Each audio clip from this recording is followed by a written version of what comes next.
All right, y'all, it's the Nonsense and Deep Thoughts Podcast.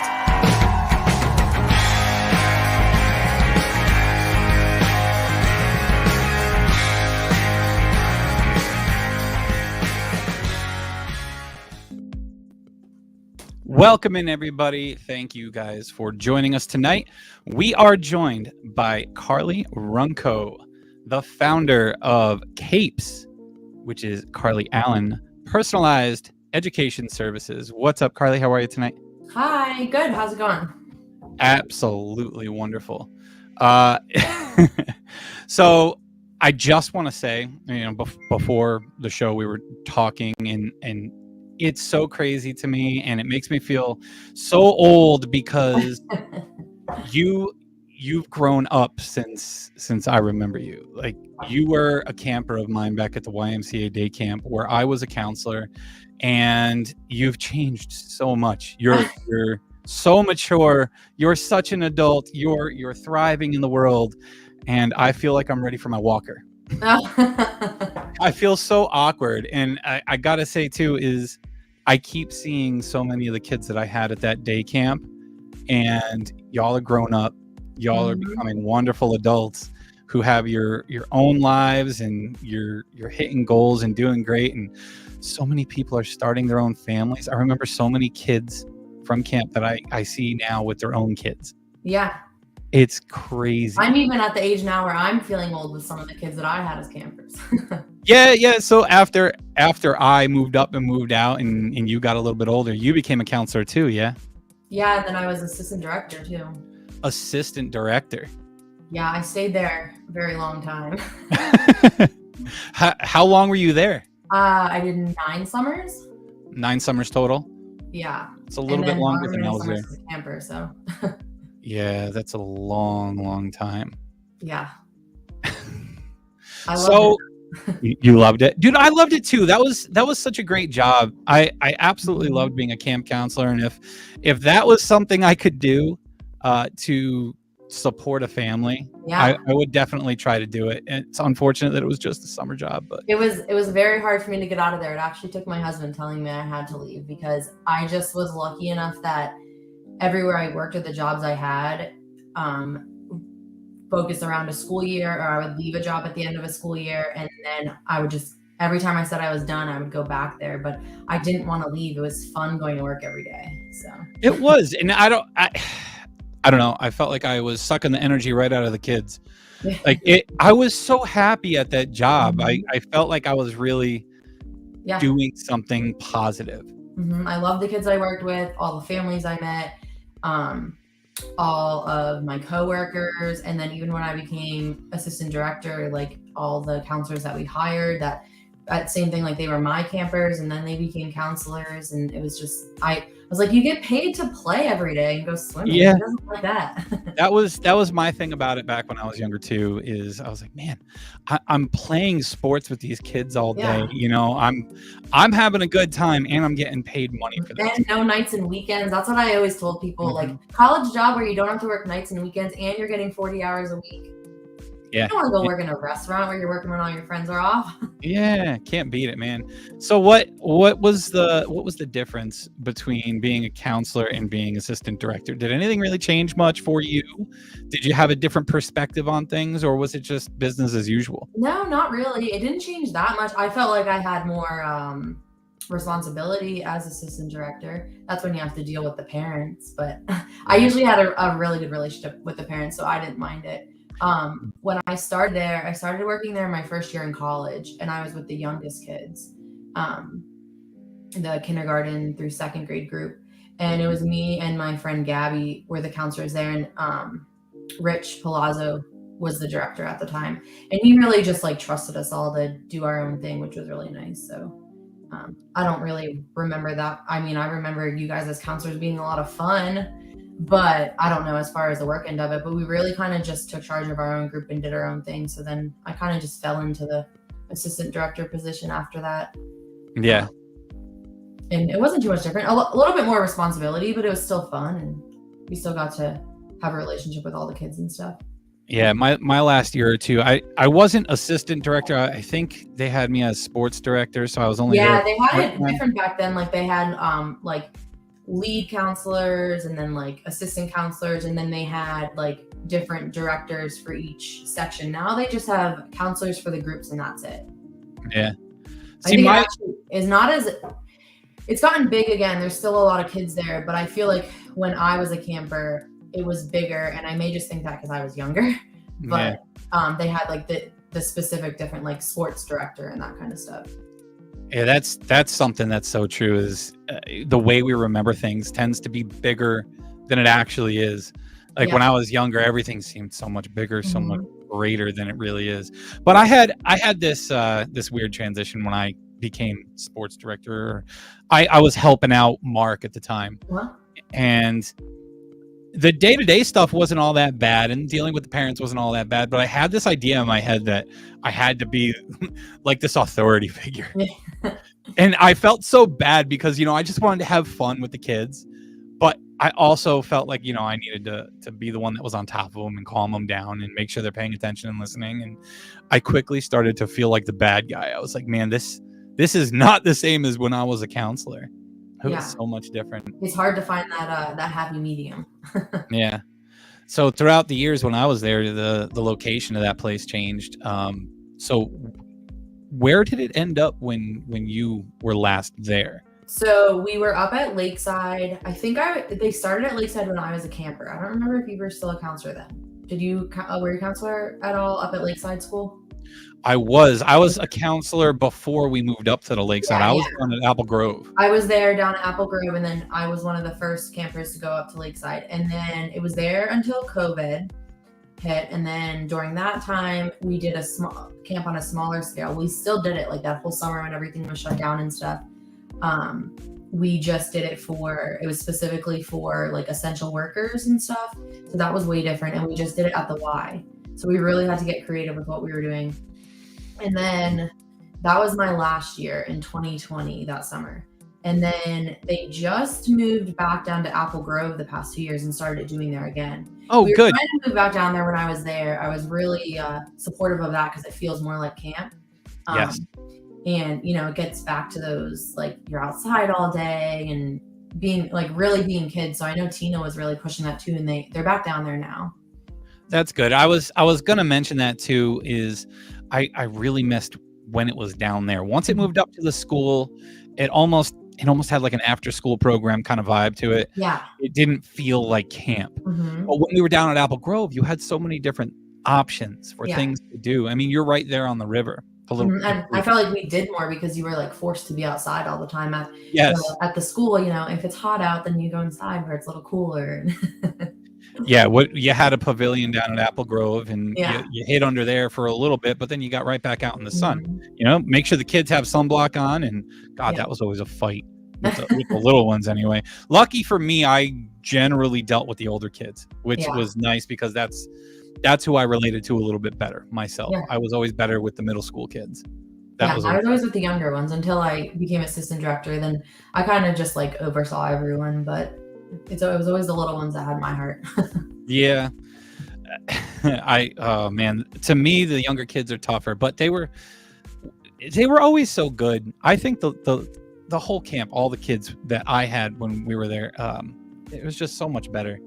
The kids all listened for the most part until I had to do the in charge thing. Yeah. That's when it felt like they didn't listen. Maybe it was just perspective. Yeah. Maybe Well, there's always not so fun parts of every job. So. Yeah.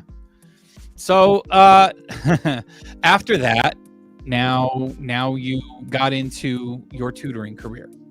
Yeah. Right. So why don't you tell everybody a little bit about what it is you do and where they can find you? I mean, clearly they can see at the bottom of the page here, Facebook and Instagram, they can find you, but let them know a little bit about your business that you started up. Yeah. So I started a tutoring and kind of homeschooling business. I started it when everyone was home from school. I just kind of put it out there that I was a certified teacher if anyone needed help with their kids. And I got a few people asking me to come help them with their kids' schooling. We had talked about when school was all online and it was a lot on the parents for I was kind of helping parents with that. Parents that had to work but needed their kids to get their work done, and then just those kids that were falling behind. And then it really just blossomed after that. I realized that I love doing it and it's what I wanted to do. So I just like really stuck with it, and just started advertising, came up with a business name, got a logo. And I get a lot of clients that go to public schools or private schools, and I just do one-on-one tutoring with them. And then I do have a handful of kids that are homeschooled that come to me with help with their homeschooling. Some kids I do pretty much all of their work with them, if their parents really want them homeschooled or in cyber school, but they just want someone more certified doing it, or they don't feel like they have the time to do it. They hire me, or other kids that are homeschooled, and if they're, especially the older kids, middle school, high school, if their parents are like, I don't understand how to do this math, I need someone else teaching my kid, that's where I come in. So they just hire me, and now I have a tutoring center right on Main Street in Holmesdale. So the kids come there, and we do all of their work there. I focus lots on hands-on work. We don't use any technology. So opposite of this, I try to pull the kids away from those iPads and those phones and stuff. When we do everything hands-on, lots of games, lots of activities and stuff like that. And I personalize it to all of their needs. That's one of my biggest things. I take kids' interest, whether it be like things they're interested in, such as like if it's cars or dinosaurs or video games, or their interests as far as like, if they really like math or science, and we really take that into consideration and make everything they're doing relate to that, or break it down so they can understand it. Where when you're in a classroom at a school, if you're not understanding it, that teacher still has to keep moving forward. So yeah. So, and that's really nice too, is that you kind of get the best of both worlds. You get the kids in the public school system and, the private schools. And then you also get the kids that are homeschooled. Mm-hmm. And as you know, my kids are homeschooled, and that started because of COVID in 2020, when they were sent home and they were told that they were doing the virtual schooling. The virtual schooling was tough. Yeah. With my kids, because through the district, it was, they had to be on the computer for 7 hours a day. It was a lot. And not only that, it's literally everything was virtual. So there were no textbooks, there were no worksheets, there was nothing written out by hand, and my kids just couldn't focus with it. Yeah, I don't blame them. Yeah, so because like, I swear to God, Carly, it was insane. The tears, my daughter daily, trying to get her to do it, because I think she was in kindergarten at that point. So she was just starting school out, and she got sent home to do this, and it wasn't working at all. Yeah, they were asking a lot from them too. Yep. So we withdrew them from the public school and went traditional homeschooling, where we had to get a curriculum guide and got to do the traditional thing with the textbooks and worksheets and pencil and paper, and it worked out a lot better for them. So I know that's part of the reason why a lot of people tend to go with homeschooling themselves, but that's been a blessing in disguise for us, and ever since then we kind of stuck with it. Yeah. So I have a question. Do your kids do they do school like all day every day, just a couple hours in the morning when they feel like it? How do you? So I go to work every day, so I don't do too much with it unless my son seems to have an issue. Then I help him out when I get home. But for the most part, what they do is my wife will sit down with them at the kitchen table, and they work for about 2 hours. They have like a certain amount that they have planned out to get done for each day. So they sit down, they work until they're done. And if they're done in an hour, they're done in an hour. If it takes them 3 hours, it takes them 3 hours. As long as they get that section done, that's all there is to it. That's the nice part of it too, the flexibility of it. I know a lot of parents that look at it as, well, I can't teach my kid for, 7 hours a day, every day. As long as you're getting the work done and they're covering what they have to be covering, then they don't have, if you think about it, I always explain it to parents. If you're looking at when a child is in school, especially in the younger grades, half their time they're spending it in the bathroom, washing their hands, lining up at the door. And if you add all the time together, recess, lunch, their specials, that's most of their day anyway. So the actual specific academic time is actually so small in the long run that if you're focusing on just that at home, you can get it done in a couple hours a day, and then they're free to do what they want. Exactly. And when we found that out, we were we compared that 7 hours on a computer through the school system to the 2 to 3 hours a day at home, Yeah. the traditional route.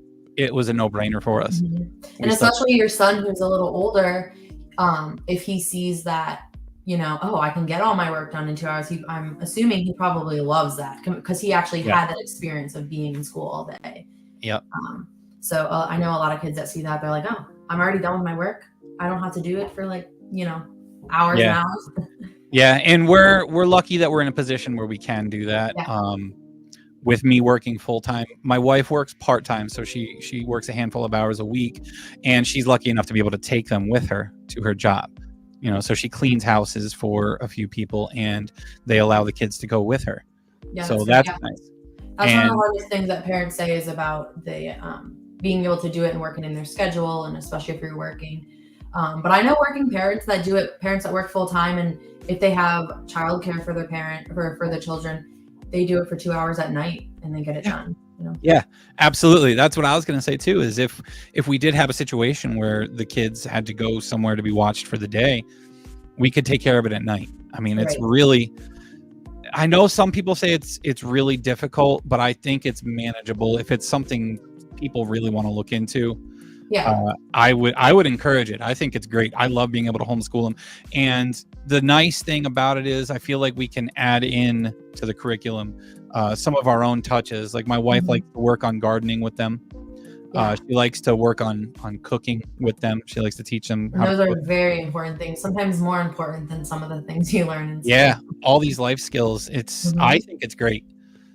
So I really appreciate the ability to do that. It's different things are good for different people, but I definitely support homeschooling. Even some of the cyber school programs, if you're not confident enough in being able to homeschool your kids, but you want to take that route, there's some homeschool or cyber schooling programs that are more flexible and easy to use. And then traditional school, of course, for those that works, then that's great too, as long as your kids are getting what they need. And that's where I come in for the kids that go to traditional school. I'm there for that extra help. I have a lot of kids that come to me. Their parents will inquire about tutoring. My child can't read, or my child hates school. My child hates reading. My child hates math. It's mostly reading where the difficulties are because, that English language, it's very hard. And my biggest goal is to help build that child's confidence back up. Usually a lot of the reason they're struggling is because of their confidence. They stopped learning at some point, and in class the teacher has to keep going. But if they stop learning down here, they're never going to learn the next thing. And it's not always a teacher's fault. They have to follow what they're told. They have to follow the curriculum, and they can't stop and help that one child. So they come to me and we go back to we find where they were confident and build back up on that. And we can take as long as we want, as little time as we want.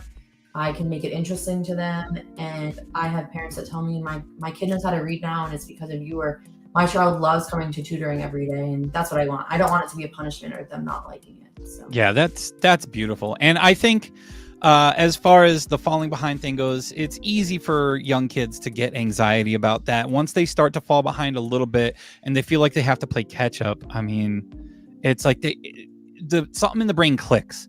And they're just like, nope, it's shut off. I can't even, I'm not going to be able to do this. So you're absolutely right. Building up the confidence is a huge step. Yeah. Especially, test anxiety is a huge thing. And a lot of older kids I notice is really their main difficulty is that they don't have study skills.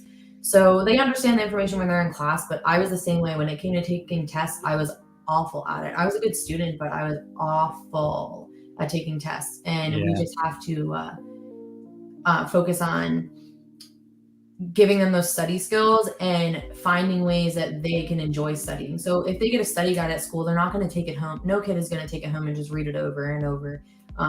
I try to help them find ways, to turn it into a game or make it more enjoyable for them. If they like to color, let's color code everything so it's more enjoyable to study, or breaking it into smaller parts. They get overwhelmed, that anxiety and overwhelm of it all. So really helping them realize that they can do other things to get to where they want to be. Yeah, that's great. So you said that you're certified, so that means that you can teach. So what you could be a teacher in a public school or private school if you wanted to. So what is it that drove you towards this career path and starting your tutoring business as opposed to becoming a teacher? Yeah, so I'm going to go back. I worked in a lot of the schools around here. I was born and raised in Homestead. I went to the public school here, and then I went away to college, and I have a bachelor's degree in criminal justice and social work. And then when I got into graduated college and got into the work field, I did crisis management at a school. So I worked at a behavioral school, and all I did was answer codes that classes were calling. I restrained kids. I got hurt a lot. I got my nose broken. I got my thumb broken. I was bit. I was scratched, and I just kind of restrained kids that were having trouble, behavior issues. We worked with a lot of kids that had autism and then emotional disturbance issues. They would chuck desks across the room. They'd punch you in the face, all that stuff. And I loved my job, but it was extremely exhausting. That's not a job you can have for a long time. I mean, I just graduated college and I would come home at night. I couldn't wait for the weekend to stay in bed. Like I didn't want to go out with my friends, and I just wanted to stay in bed all weekend. And although I loved my coworkers and those kids had my heart, I knew I couldn't do it forever. So then I left there. I moved. You go great quick with that job, I bet. Yeah. It was hard and it was exhausting. And there were days where I didn't know where I did it, but man, a kid could throw a desk at you and then look you in the face, and they didn't even realize they did it because they were in another world, and they still had your heart. Yeah. And it was one of the hardest things was I felt like you don't understand it until you're in a job like that. I would come home and I'd get frustrated when I would be like talking to my family about my day. And I just felt like you don't get it until you do it, even if they did, So then I moved to Florida and I got my teaching certification for the state of Florida. I had to take some tests and pass those. And I got hired as a teacher at a private school. And I taught middle school special education. And same thing, I loved those kids. They had my heart. I had my own class. I was a teacher. That teacher schedule, I liked my coworkers and all that stuff. I was living in Florida. It was great. I have family out there that I lived with, and I spent a lot of time with them. I made new friends, but the same thing. There were things at the school I didn't love. I didn't feel great going home after work every day with the way some things were going, but it was just that was the way the school did things. I couldn't change them. So then I left that job and I moved back to Pennsylvania, back to my family here. And I got a job working in the school district doing behavioral health and mental health work. So I worked in the school district, had that school schedule still. I realized that I really liked having that school schedule. And I liked my job. I didn't love it.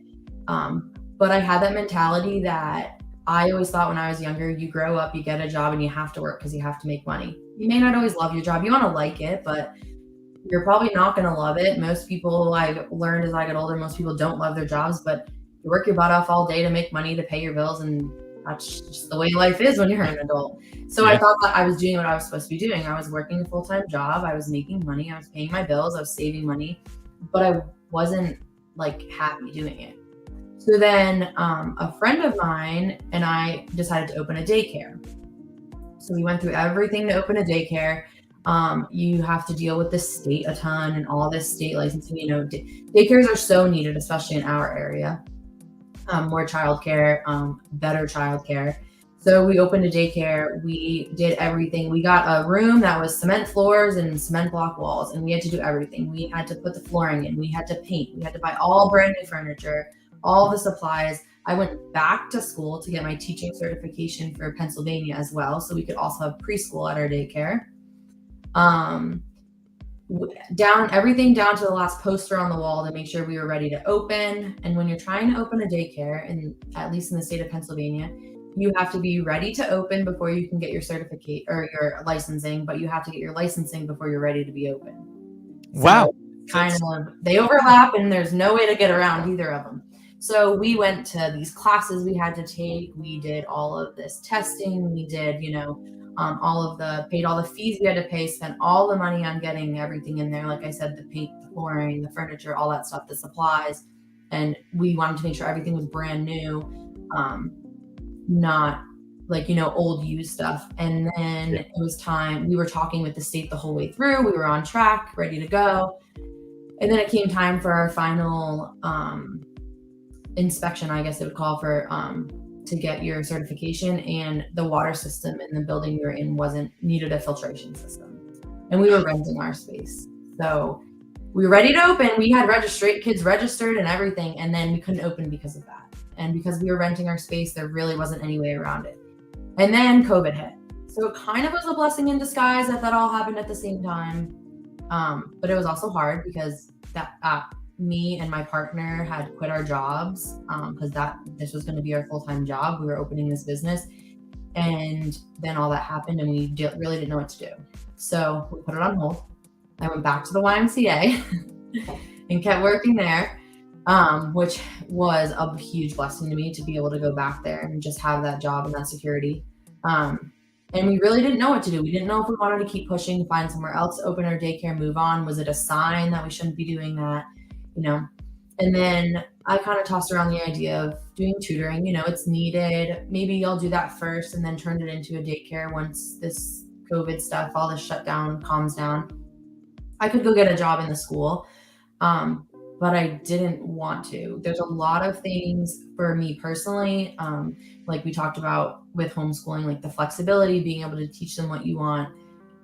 I love that aspect of things. I see huge potential in so many kids in ways that they can't express that in school.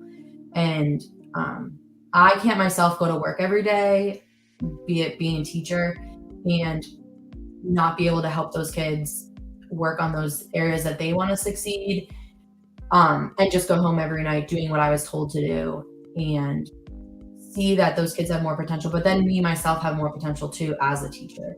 I want to be able to help kids like shine where they want to shine. And if they're not doing so well in certain areas, that's okay. You still have to learn certain things. But, if you're really good at math, you're probably going to do something that relates to math when you're older. You still need to learn to read and you still need to learn the English language. But if you're not reading huge chapter books by the time they say you should be reading them, you don't have to be. It's okay. Think about all the things you learned in school that you have never used. Yeah. I just had that discussion last week with somebody. Yeah. Like all the things that you absorb for the sake of absorbing it for a test, for a quiz, for stuff like that. And then it's gone. It's very rare that you use stuff like that.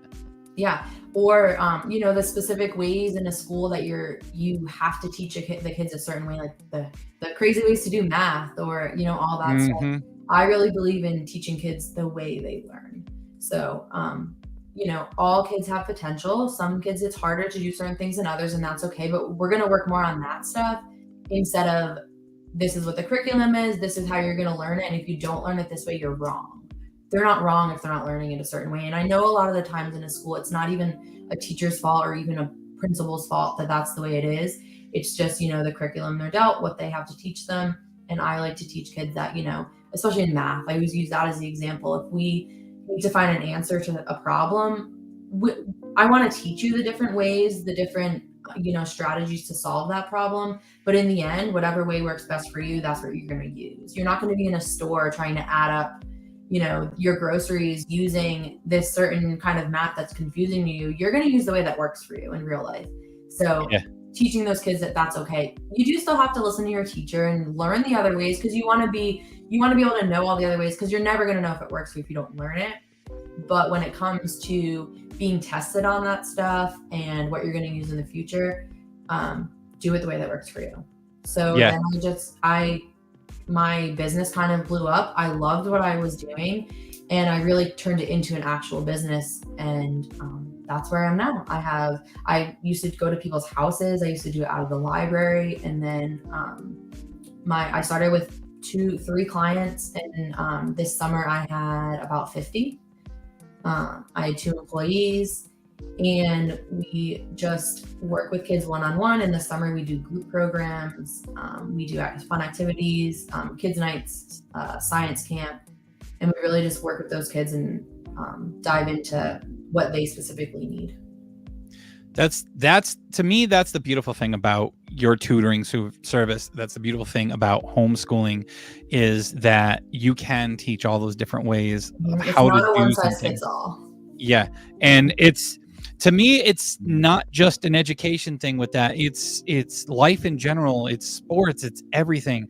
There Yeah. are multiple ways to achieve your goal, and everybody is different. Like I myself, I'm not a great book learner.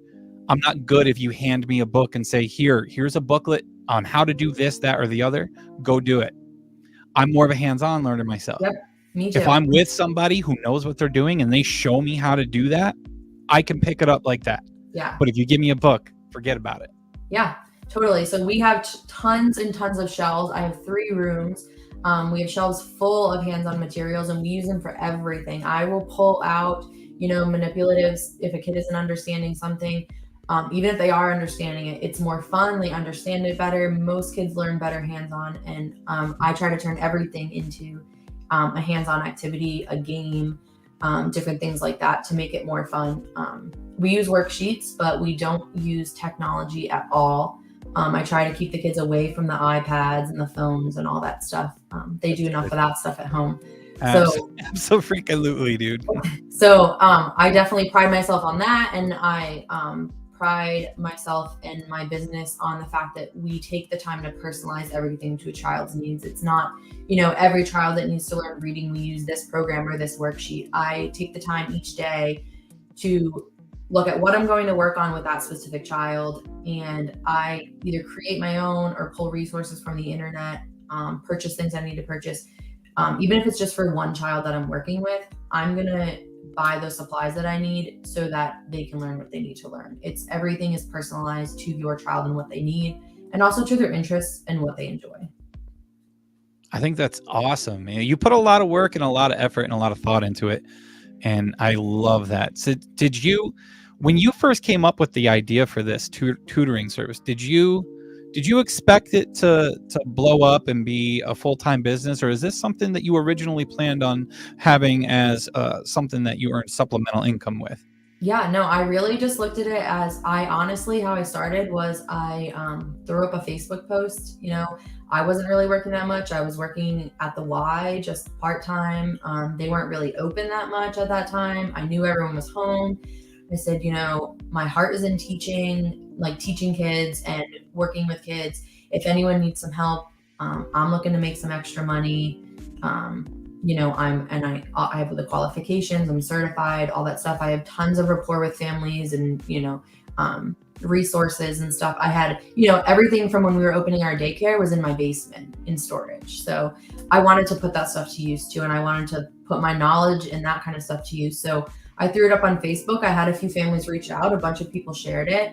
And I just started, working a couple hours a week, tutoring kids at their house or at the library. And then I just started getting word of mouth. I started getting other families, interested. I heard about you from so-and-so, and I want my kid to work with you. And then because I have a good relationship with the schools here, my information was shared with the schools because there are no outside tutoring services around here in person. They provide tutoring and stuff at the school and lots of extra programs, but there's no tutoring center around here. Right. So when I kind of, as it grew, I realized that I probably could make it a full-time job. It'd be hard at first, I didn't have a lot of hours a week, but I wanted to make it work. So my husband now, we were just dating at the time, and he owns his own business too, so he knows what it's like. And he kind of just really encouraged me to just do it. Like, it's going to be hard at first. I've always been one of those people that worked a few jobs. So I had like other jobs. So I had some other income, and I just made it work until I knew that I was okay to just do this. That's cool. And you know that you're making a difference when word of mouth is how your business grows. Right. Yeah. And that I would say word of mouth, Facebook is huge too, but even on Facebook, that's word of mouth too.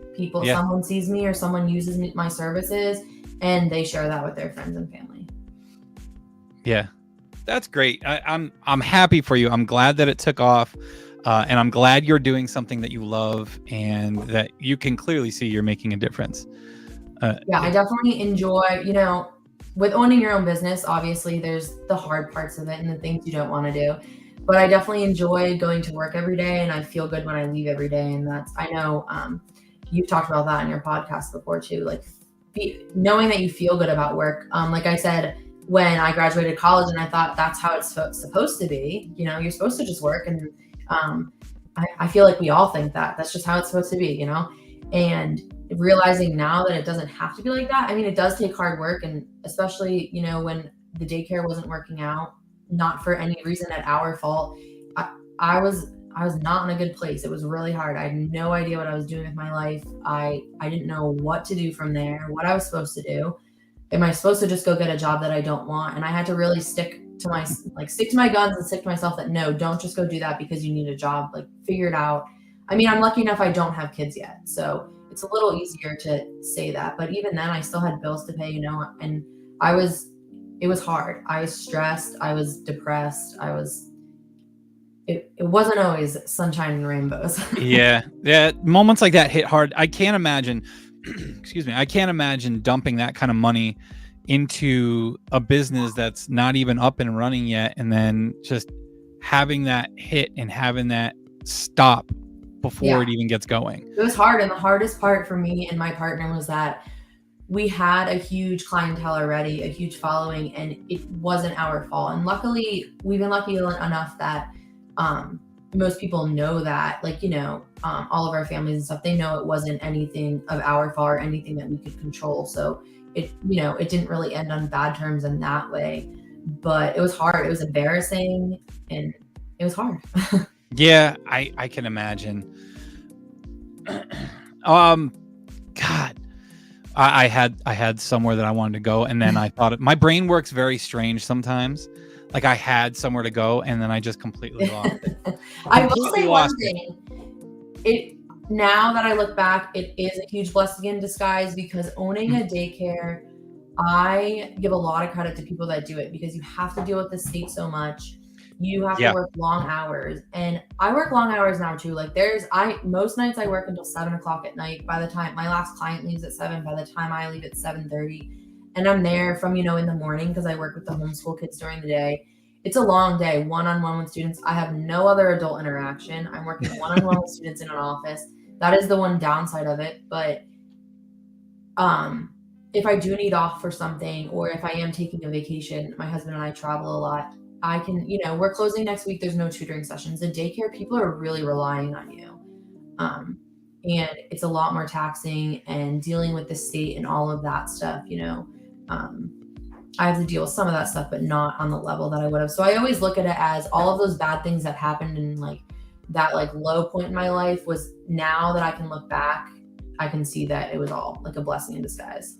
Yeah, I try to tell myself that everything happens for a reason. I try to be a firm believer in this, even when stuff looks terrible. When I feel like I'm worthless and I'm messing up and this didn't work out and that didn't work out, I try my best to look at the silver lining. And for the most part, I generally seem to find what that silver lining is. I try to find that good part, and I tend to find it. So in this case for you definitely did find that silver lining with the daycare not working out, but it led you down this path where you're fulfilled.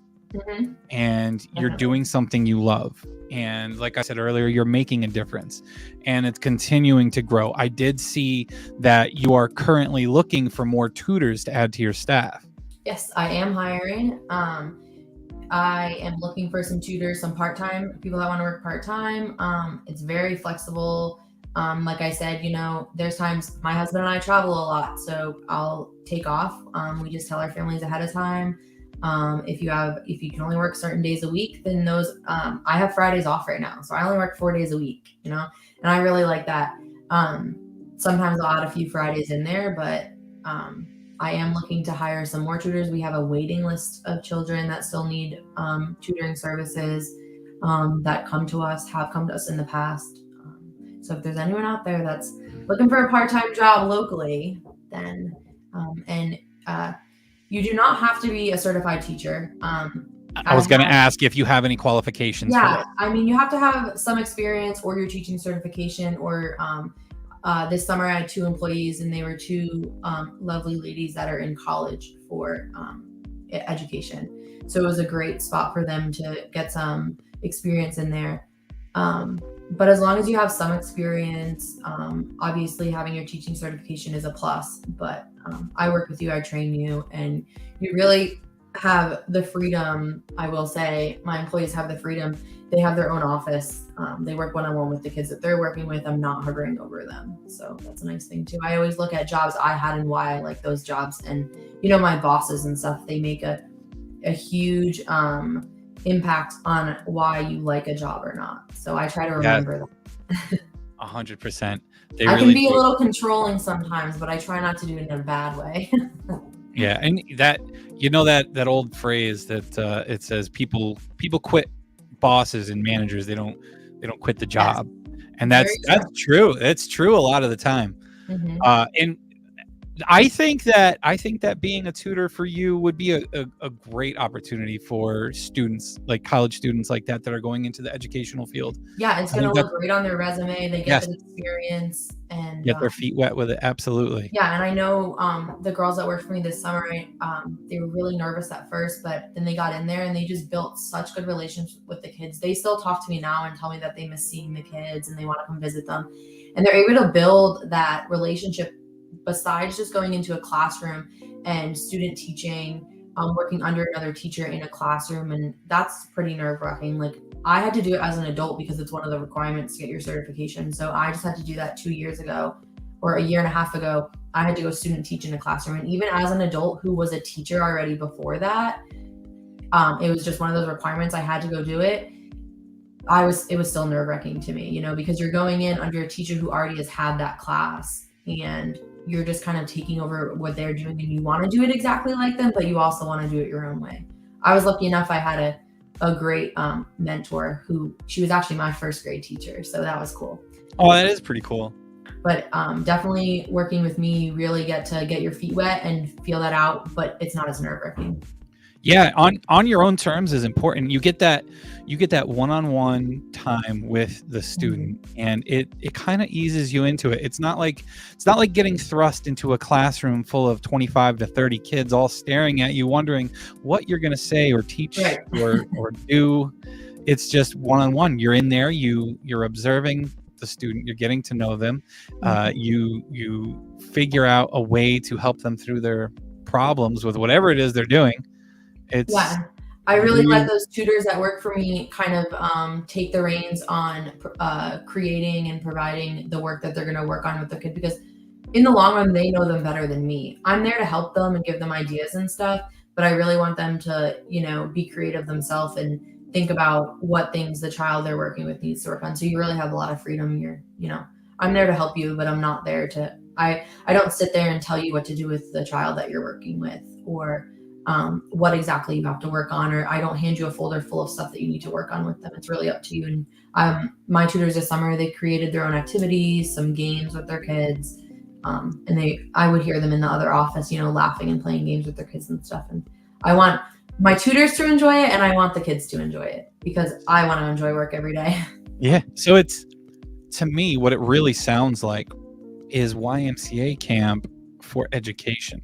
Yeah. It's basically what it sounds like to me. It's great. It really sounds like you're doing an awesome job with it. What do you see for the future of C.A.P.E.S? Growing bigger. Right now we're in another office building. I do have 3 offices in that building. We kind of have our own floor of the building. And I love the building I'm in. The first floor is a coffee shop and a burger bar. It's open to the public, so if you're local, come in and you can come upstairs and visit me. And I have a great relationship with the people that own the building, the other people that work there, but I hope to grow eventually, obviously, into my own center, have more employees, consistent employees, and just continue to grow our clientele and the things we can help them with. Right now, I work with all ages, pre-K through high school, in all subjects, any subjects that you need help with, as long as I understand it. But we work on everything, from a preschooler up to a high schooler that just needs help with study skills, or some of those kids just need help with their homework. We do it all. So just to continue to grow that, the resources we have and we use, I constantly attend trainings and listen to webinars to grow my knowledge in things too. So just to continue to grow in that way as well. So, and I know we have quite a few people tuning in tonight that are local, which is kind of new to me, but good for you. On the other hand, I do have a lot of people throughout the US. I've got a lot of people that watch throughout the US and even some overseas. So is virtual tutoring something you do now or plan to do in the future? Yeah, so I have done virtual tutoring in the past. And right at this moment, I don't have any clients that do virtual tutoring. If you're local, I really encourage you to take advantage of the in-person tutoring. Like you said, your kids really struggled with that online thing, and I think that's where a lot of kids struggled. So that kind of proves that they really benefit from that in person. But for those people that aren't local, I have done virtual tutoring before, and it is something that I'm willing to do again, and to work on with those families if they can't find those resources anywhere else. I have had families in the past. Is there a good way to do the virtual tutoring? Like, is there a way to set it up where it's a little bit better than like how my kids dealt with it with the online thing? Like, I know there's Zoom calls. You could do Zoom calls and stuff like that, but it is still, and it's face to face, but it's still virtual. Is there a good way to do the virtual tutoring? I mean, I've worked really hard. I wish you could be, you could reach your hands through a computer and do that. I honestly would say, especially because we do lots of hands-on things. If someone is really interested in the personalized hands-on tutoring that I do, but they're looking for it virtually, if they have the means to be able to, get certain supplies that I tell them they may need or something like that, and have those so that when I'm using them on my computer, their child is also able to do the same thing. That still, we can keep that interaction and that hands-on aspect to it, even though it's over a computer. That would be, a huge plus. One thing is, a lot of my clients, all of my clients, I don't require them to bring anything. I provide all supplies, all work. If they go to school and their teacher wants to supply some work or a list of skills to work on, that's fine. But parents are not required to send anything with their child. So I don't want to make people purchase things they don't want to. But as far as virtual, because unfortunately it isn't in person, if they want to really get the full benefit out of it, I would say that would be the best way. It's hard to do things online.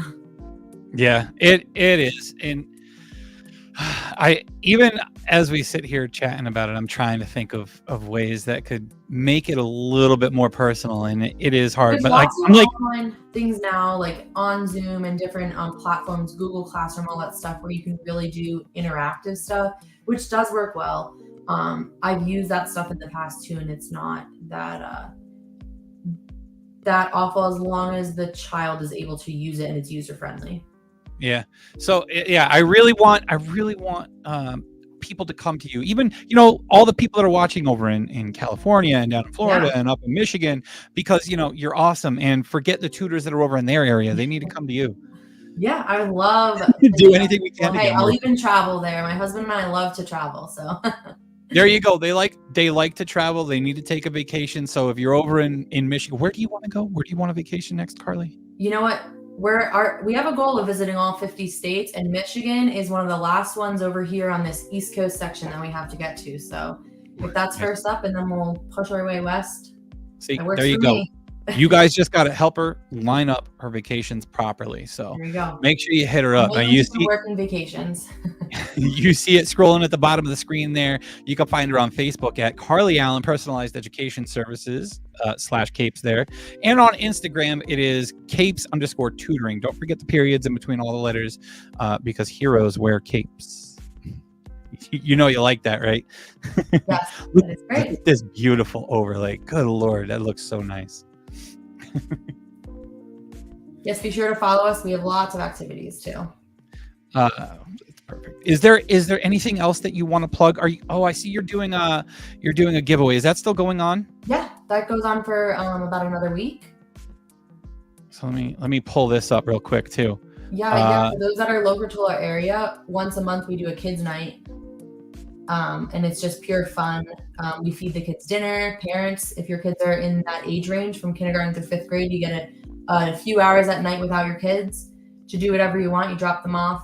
There's a different theme every month. That sounds like a beautiful way to spend your night, guys. Yeah. It really does. So if you follow the Facebook page, you can see what our theme is every month. Sign your kids up for that. See other things we're doing for this month. The giveaway is if you post a picture of your child on their first day of school, whether they're homeschooled, cyber school, they go to school, post a picture in the comments and you'll be entered to win free registration for this month's Kids Night Out. That's awesome. I think that's a really good thing that you're doing right there. I really like that Kids Night Out idea. Yeah, it's a lot of fun. Last month we did space theme and the kids went to astronaut training and they got certificates. We made a snack. We did tons of activities. They always get take home stuff too. Nice. You're going to do a kids drive-in night one? That is a good one. I don't know though, because I try to keep them away from those screens. you have them make their own little I know, I do cars like out of the boxes. It's so cool. But no, I get you. I'm actually with you on that because God, my kids at home, that's all they do. The technology, the screens. No, there are great things on it. A lot of kids learn from it.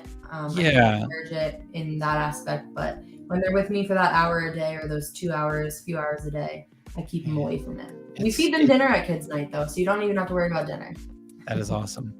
It's all about balance when it comes to technology.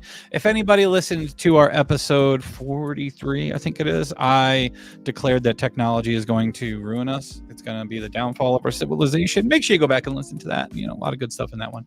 I agree. I'm addicted to it myself. I'll admit it. I mean, we're utilizing it right now, but in all honesty, without that balance. Without that balance, man, it's going to destroy us. So before we end here, is there anything else that you want to tell people about? Do you have anything else aside from the Kids Night Out that's coming up, or anything you want to plug real quick? Just that to follow us on social media for all updates. That's where I do all of my advertising and updates for everything.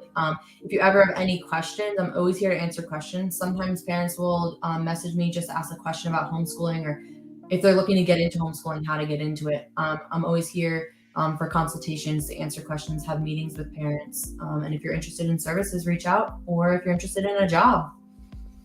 Yes, both of them. Absolutely. And if you're one of the people who thinks that homeschooling is too difficult, reach out to Carly. She will help walk you through it and how you can do it properly, because I think it's the best decision that our family has made, is to go homeschooling. So yes, great. I love it. Definitely reach out, everybody. So with all that, one more thing. I wanted to tell you, congratulations. Thank you. On your wedding. The pictures looked awesome. You looked great. Your husband looked great. You guys looked like you had a great time. So just congratulations on the wedding and the marriage and all that fun stuff. I hope y'all had a blast. A lot of fun. Yes, it was worth all the stress. Yeah. But I am going to tell you one thing. I got to tell you one thing, because I listen to your podcast all the time. My husband is older than me. We're 14 and a half years apart. So he's 43. And you said, you keep saying you're getting older, you're seeing all these things. You men never grow up. No, you know what? I'll give you that. That's true. And I will tell you that I always say, when you grow up, you grow old. So I'm going to try to not grow up for as long as I possibly can. I got to keep that youthful vigor about me. It's the best thing to do. Yes.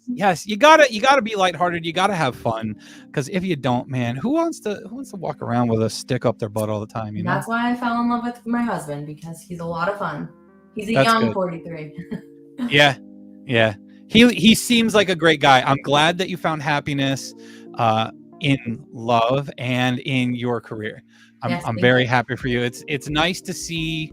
It's nice to see you succeed. It's nice to see people from when I was younger and you were little succeeding now in life and doing well. I love it. So, everyone can do it. Stick to your goals and make it work. Yep. And I mean, we did discuss that sometimes it feels like going to work and just earning a paycheck can kind of be dull or monotonous, or you feel like you're not succeeding. But just keep in mind that you can do that. You can do your job and live that boring life and still push for your goals on the side. Yeah. Never stop pushing for your goals on the side. There's nothing holding you back other than yourself from pushing forward with what you really want. You may have to work and go to work to pay those bills, but never make time for the things you want to do too, because then that can be something else. Yes, so important, man. Make time for the things you love. Definitely. Because time is something that you never get back, man. So use it wisely. Yes. But thank you, Carly, for hopping on with us. Thank you for chatting about education and your service that you offer. Yeah, thank you so much for having me. Absolutely. It was fun. So guys, next week we will be live Saturday evening at 3 p.m. Eastern Standard Time. Justin will be back. He won't be working overtime next week. I hope not. We should have someone else lined up to join us for that episode as well. So make sure you tune in on all our platforms here, Facebook, YouTube, Twitter, and Twitch. And again, if you listen to the audio version only after the fact, we are on Spotify, Apple, Google, and more. So guys, thank you for joining us tonight, and we will see you next time. Bye. All right, y'all. It's the Nonsense and Deep Thoughts Podcast.